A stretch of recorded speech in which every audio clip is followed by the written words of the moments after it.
You're listening to The Back 40, the podcast for Ontario farmers, covering topics and issues that matter most to Ontario agriculture. Brought to you by Trillium Mutual Insurance, bringing the ag community together one podcast at a time.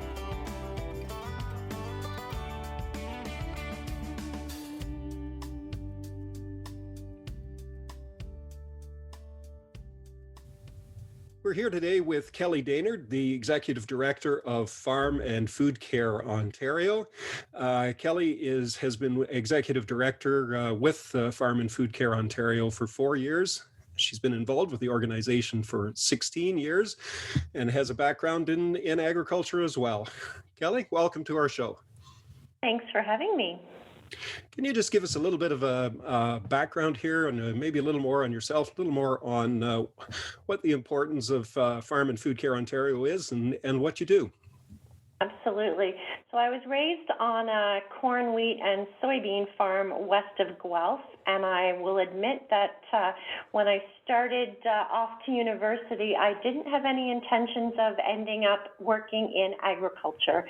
I had a dream of being a newspaper reporter, and that was the path I had pursued.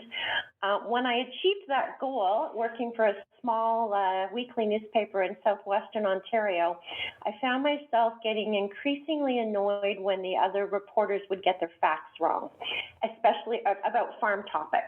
And I remember one day my editor calling me into his office and saying, "Hey, Kelly, you might as well just be our farm editor, farm reporter." And that's where my journey began in agricultural communications. I have a firm belief that everybody has a story to tell, and every farmer has a story to tell. And when I got the opportunity to join Farm and Food Care many, many years ago, it was an amazing opportunity for me to combine that passion for agriculture and try to build a connect between farmers and between the consumers that buy their products. And that's how I ended up here. Farm and Food Care, we are one of 3 farm and food care organizations in Canada. We have a sister group in Saskatchewan and one in Prince Edward Island. And our number one mandate is to build that connect between farmers and consumers and try to provide consumers with a credible source of information so that when they have questions about food and farming, they can find the accurate answers. Yeah, I know one of the major issues that I've always found is that there's can be quite a disconnect between our consumers and our farmers. My wife was born and raised in Mississauga. My in-laws very, very interested in agriculture, but they had no point of reference, and they didn't know anything about agriculture. I certainly, after hanging around me for a lot of years, they would find out a fair bit, but certainly initially they didn't have any idea on that. How widespread is this? You know, I often tell farmers that I meet in meetings or when I do speaking engagements that they're a bit like leprechauns or unicorns. People really want to believe that they exist, but they don't know where they are, and they can be a bit of a mythical creature for somebody who lives in downtown London or Ottawa or Toronto. We've got an increasing disconnect just for the way that our world has gone. You know, we've got, so many less farms now than we did generations ago. Farming is a really tough way to make a living, and people have moved into town in increasing numbers. So, my family, the majority still are farm connected, but we're an increasingly rare breed of people. And I know a lot of my urban friends, they don't know how many generations now they're removed from their farming ancestors. They don't have any concept of where they would have been.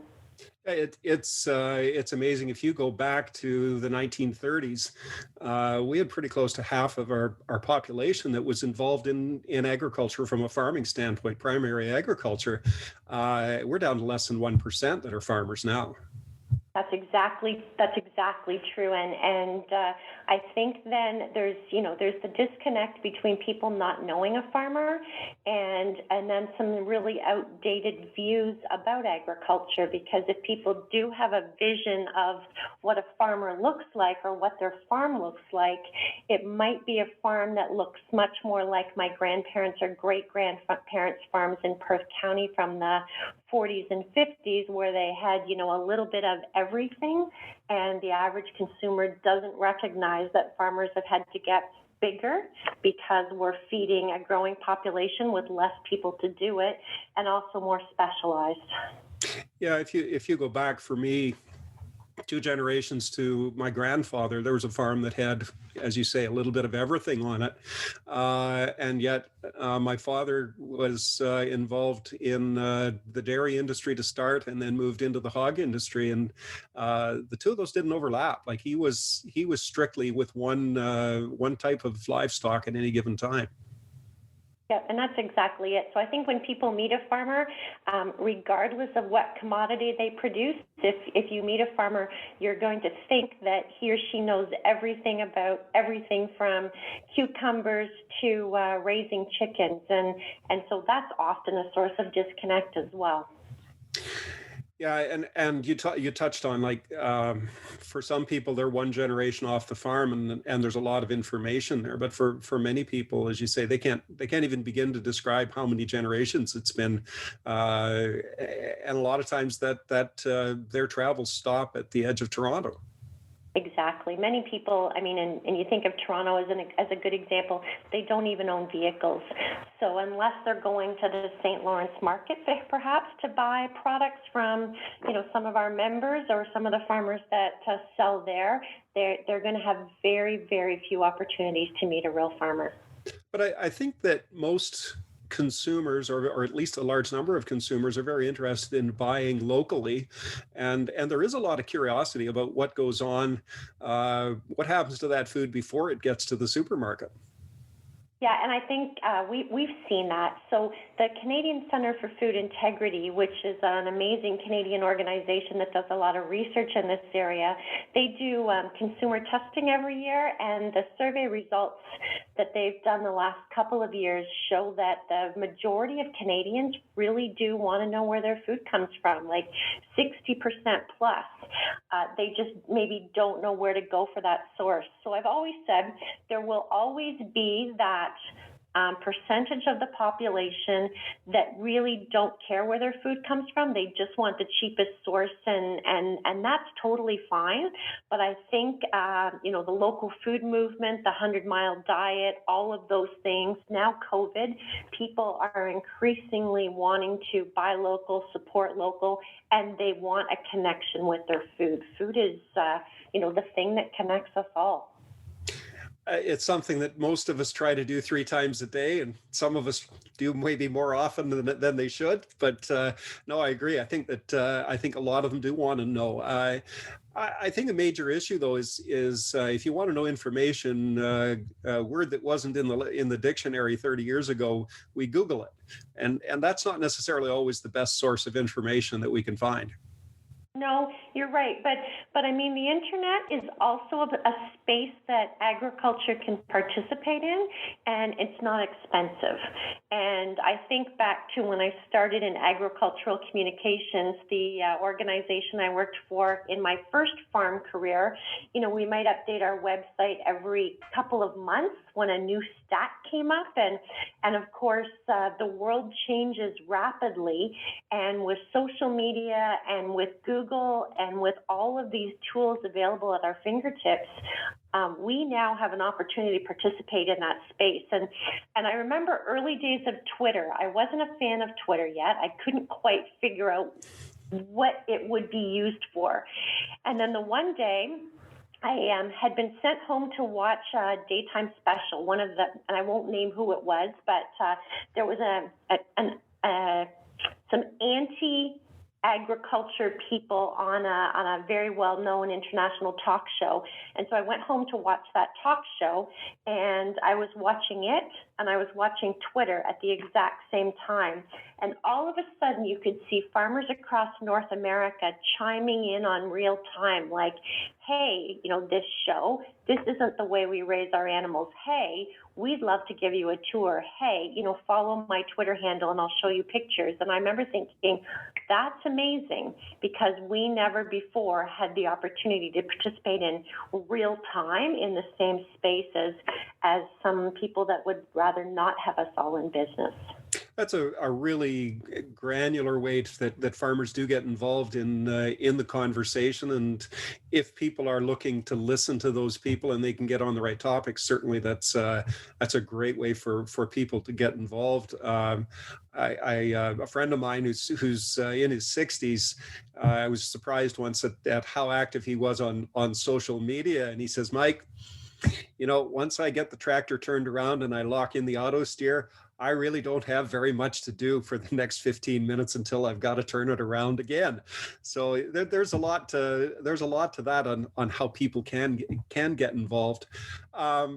What's Farm and Food Care's role in all of this?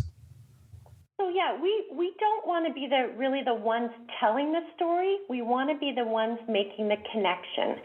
So we do that through many different ways. But if I can find a way of making a connection between a farmer or one of our other members in the food processing or agribusiness sector directly with a consumer, then I feel like I've done a good job of that. So, some of the projects that your listeners might be familiar with, we do a booklet called The Real Dirt on Farming every 3 years, where we use the Canadian Centre for Food Integrity's data. We find out what the top questions and concerns are about from Canadians about their food, and then we write that booklet to answer their questions. In non-COVID worlds, we host an awful lot of bus tours for food influencers like chefs and culinary instructors and dietitians and home economists and people who have a really big circle of influence. They're writing about food, they're prepping food, they're telling their clients about food. So we take them out to farms and have them ask their questions in real time of farmers. What else? We have a series that recognizing that we can't take every single person in Ontario out to a farm. First of all, logistics. Second of all, biosecurity. We have a virtual reality farm tour website where you can tour farms and feed mills and food processing facilities. And last year, we had about 3 million people tour farms virtually through that site. So we're always looking for ways, creative ways to build meaningful connections and to try to connect people with their food. That website's fantastic. I use that. I do some training with people that aren't as familiar with some types of farming, and I find that's a fantastic website to go to, and the ability to walk through. You see videos of real farmers, real operations, but the virtual 360 tours that you can get in there are fantastic because they give you a real view of places that unless you're in the industry, you just don't get there. And thank goodness we did have resources like that to use during COVID. It was very early days, and I got a phone call late March, from my website designer, and he thought we had been hacked because our virtual tour numbers had suddenly skyrocketed, and he was really worried. He basically said, Kelly, you don't pay for this kind of hits. And it turns out that Agscape, which is our sister group that does classroom education, and the Toronto District School Board had both started promoting that website as a good place to go for, parents and teachers looking for at-home activities. And so our hits over the year increased by 4,000%, which was a pretty good chance to raise some awareness about that website. And we did add 3 new tours last fall, and we're just waiting here in Ontario until things are safe to do so, and we've got a couple more in the works. That reaches a lot of people. That reaches a lot more people, and that kind of takes off, and it gets on a life of its own as well. Exactly. The Real Dirt on Farming, and I've read that. I've always been very impressed with the level that it hits. It's very easy to understand, very easy to read, and very accurate on what it really is like on a farm. That's been pretty well received, hasn't it? Amazingly well. I was part of the first edition that we put out in 2006, and I remember, I can't tell you how wrong we were, because I remember at that time we thought, oh, in this new internet world that we're in, we don't need print copies. Everybody's going to view it online, and there's something still about a real booklet. And so I think we printed about 15,000 copies, thinking that would last us, as long as we needed. And I think we sold out in about 3 weeks. And since 2006, we've gone through, we're creeping in on the 5 million mark of booklets distributed across Canada. There's a pile of work goes into producing that booklet in terms of choosing the topics. We have a national expert review committee review every fact and stat in it and challenge us on our sources sometimes to make sure that we can defend every single fact in there. And then it goes out to a consumer focus group. So we want to know that if we write it and produce it, that people are going to read it. So, is it too preachy? Do the photos make sense? Do the captions make sense? Is it covering topics? And, topics have changed widely since that first edition to the fifth one that went out. But I think it's one of the greatest resources we've ever produced. And I love that anybody in Canada can order copies of that, because we've all had those conversations with somebody that wants to know more. Yeah, it's a great introduction. It answers a lot of questions, a lot of timely topics on it, and I find that it's really good at bringing that topic out in a non-confrontational way, and it doesn't raise any controversy by the way that it's presented. Yet it's accurate with its facts. Yeah, and I'm excited because in February of 2021, the newest version of that we've partnered with Agriculture in the Classroom Canada, and they are working on a teacher's guide to go with the booklet, which is the first time that's happened. And then in partnership with their provincial organizations, they're going to be working to get it out to high school classes across Canada. So I see that as being a really cool next step for that project. We also have a 12-page version, so for people that don't want the full 60-page encyclopedia, we've got a condensed 12-page with kind of the top topics. I'm in for the 60-page. I'll read the whole thing. I love agriculture.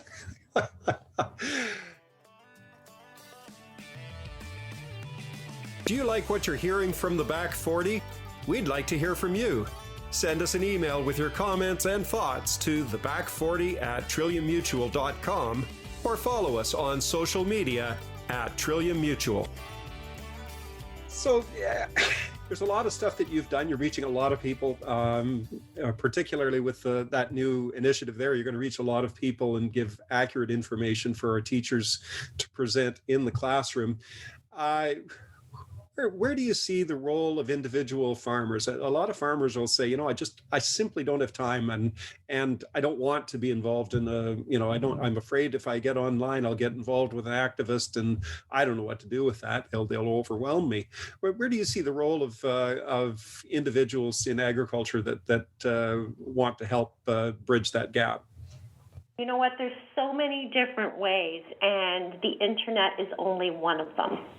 And so I would say that, anybody who's thinking of tiptoeing into the internet world, be a lurker for a while. Watch it, follow the conversation and see if it's a fit for you.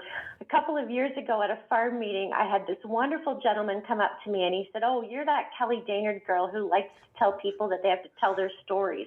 And he said, "You're never going to get me to stand up in front of a group and tell my story." And I thought, well, I wonder where this conversation's going. But he told me that his way of advocating or reaching out is he keeps a box of the Real Dirt on Farming's in his car. And he said every time he goes into his doctor's office or the hospital for a checkup or his lawyer's office or his chiropractor, he takes a copy of it with him and he leaves it there. And that is amazing. I had another fellow reach out, and he does some speaking to service clubs. They're always looking for speakers. Service clubs are meeting monthly, now meeting online. So he offers himself up to his local community. I mean, I've had the craziest conversations in airports and airplanes. A lot of times I'll hear from people who say, oh, well, I overheard somebody talking in the grocery store, and I introduced myself as a local farmer and asked if I could answer their questions. So, you don't need to be the social media star, but we have a lot of them. But, there are so many other ways you can tell your stories, and it's a little complicated right now during COVID because we're not out and about meeting friends at church or book clubs or things like that, but there are so many different ways. And I think given that we are less than, 1% of the population, especially here in Ontario, we've all got to take that chance and tell our stories. Yeah, we've, as an industry, we've been very I don't know what the word is here. We've been very careful about how we tell our stories because there's always this fear that people aren't going to understand what goes on a farm and what happens. And particularly recently, we're starting to see a lot more farmers that are willing to open up their farm and have people on site. I mean, there's always biosecurity risks and that sort of thing, but it's certainly they've become more open in the last few years to doing that. Well, and I think that some of them have amazing opportunities. In non-COVID times, we will host breakfast on the farms, and we cap tickets at 2,500 tickets an event, and we could have always doubled that. But the farmers that have hosted those events, without exception, over the last number of years, have all said to me afterwards, "What an amazing opportunity that was." And there's just nothing that compares to somebody holding a newly hatched chick for the first time, or seeing a cow for the first time, or looking at a display of grain and they've never seen wheat before it was milled, that sort of thing. Nothing will ever compare to the tactile experiences that Farm and Food Care loves to put on. But, virtual reality tours, things like that are the next best thing. Yeah, those are great events. I know that, as you say, they're capped at 2,500, and you get lots more people that get involved in them. But the people that do come out to those events, as you say, they get a firsthand experience that they may not get anywhere else. I know that it's amazing how opportunities will present themselves. A few years ago, people from my wife's family, we were traveling north of Toronto, and they got a huge kick out of asking me, "What's that crop I see in the field?" And to me, I look at it, it's like, well, it's corn, that's soybeans, that's alfalfa, that's just a grass like hay crop. And they're like, I don't get how you know all that stuff. We really do know a lot more than what we think we do when we compare ourselves to someone who has no point of reference to the agricultural industry. Yeah, exactly. A couple of years ago, Foodland Ontario helped facilitate a big event in Dundas Square in Toronto, and Farm and Food Care was there. A lot of the commodity groups in Ontario were there. They were handing out samples. It was a pop-up picnic basically. So when people came out of their office buildings, there was this pop-up free picnic in Dundas Square. And this lovely couple came up to me and asked me what was going on. I was wearing a Farm and Food Care shirt, and I explained it. And then the lady said to me, "Are there any real farmers here?" And I said, "Oh my gosh, there's so many." And the folks from Egg Farmers of Ontario were wearing bright yellow egg-colored shirts, and the folks from Ontario Apple Growers were wearing bright red ones. And so I directed them to them first because they were the easiest ones to point out. And the next thing I knew, there was that lady was over at the egg booth getting a selfie with one of my favorite farmers in that booth. And I thought, I watched that moment happen, and I thought, she's going to go home tonight and she's going to post that selfie on Facebook with a caption of, "Today I met a real farmer." And, for a lot of your listeners, they'll be chuckling hearing that because we just take this world for granted, but it's not to be taken for granted at all. No, a quick conversation with someone who has never been outside of Toronto. It doesn't take very long to understand that they've got no point of reference to what we take for granted, that the understanding of the care of livestock, the looking after of crops, and what does happen when a hailstorm comes through. And many people don't even consider that. I mean, that hailstorm spoiled their weekend, right? Because they weren't able to be outside, where that hailstorm may have spoiled a farmer's year. And there's not a great appreciation of that. There's no point of reference there. A few years ago, when there was a late frost in April, my Toronto food influencer tour was just planned for a few weeks after that. So we took them to an apple orchard in the Niagara area where he showed all of his trees with dead blossoms on them. And, it was a very different tour than the one we were planning on giving.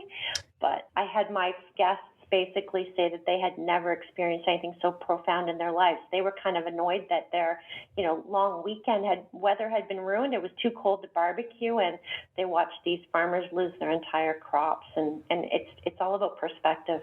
Yeah, for you and I, it's tough to walk through that because we know what it means. For someone like that, it's a huge eye opener of what do you mean? Like, where's the next group of blossoms going to come after that? And it's like, well, they're not. That's done.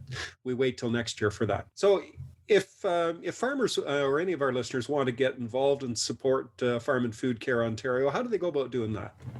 Oh my gosh, there's so many different ways, and I guess I'll put in a plug that we are entirely funded by Ontario Agriculture, so by commodity groups, by agribusinesses, by great members like Trillium, and by individual farmers. And without that sort of support, we would not exist. A lot of people think that we are a government-funded organization, but we're an Ontario Agriculture-funded organization. So, I mean, obviously the easiest one, the first one would be to take out a membership, or we're a registered charity now, so to make a donation. But we're always looking for people who are interested in being volunteers at our events, who might be willing to do a speaking engagement if we've got requests come in here and they're looking. And if somebody is interested in, dabbling in the social media realm, we'll often take calls and try to help them get started as well.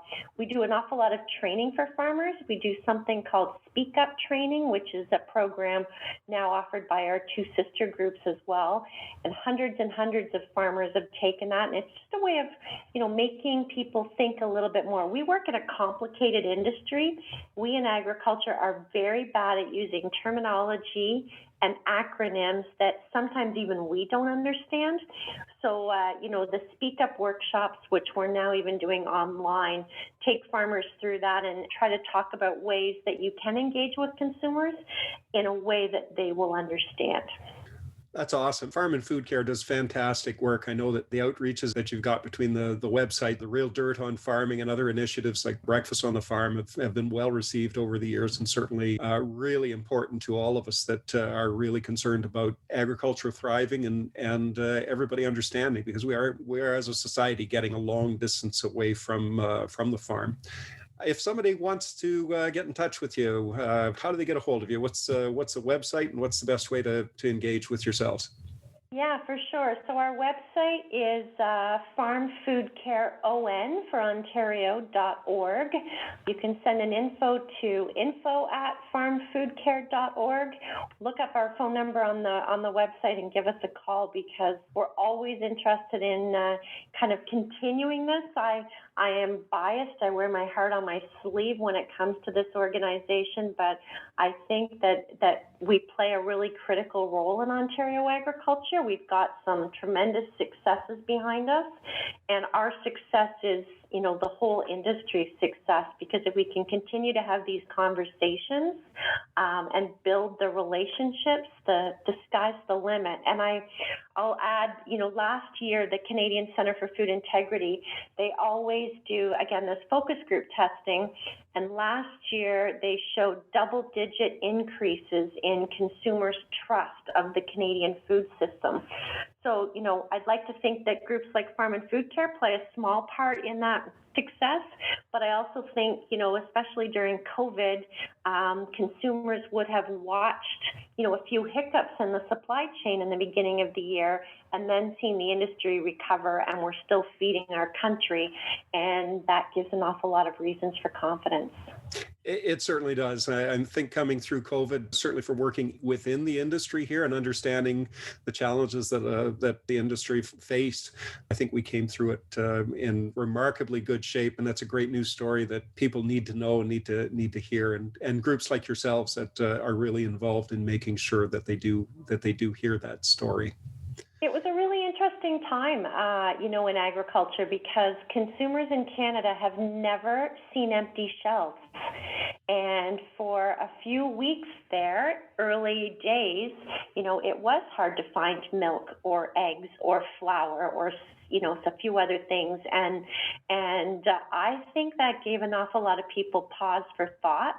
I mean, we do hear about rising food prices, but I heard from the Canadian Federation of Agriculture last week that Food Freedom Day, which is the day that all Canadians have on average earned enough money to pay their grocery bill for the whole year, it's still going to be in early February. It's about 2 weeks away, only one day later than last year. So we still have one of the cheapest food systems in the world and one of the safest. Really puts it in perspective, doesn't it? Absolutely. Thank you very much for joining us today, Kelly. We've been speaking with Kelly Daynard from Farm and Food Care Ontario. It seems like we just kind of get started here. There's so much more to talk about. You'll have to come back and join us again sometime. Thanks for the invitation. Thanks for listening to The Back 40. Join us next time when we speak with Marty Seymour, Director of Industry Relations with Farm Credit Canada, about Canada's Ag Day. You've been listening to The Back 40, brought to you by Trillium Mutual Insurance. Be sure to subscribe to The Back 40 wherever you find your favorite podcasts so that you don't miss an episode. The Back 40, bringing the ag community together one podcast at a time. I'm Mike Brine. Until next time, take care and stay safe.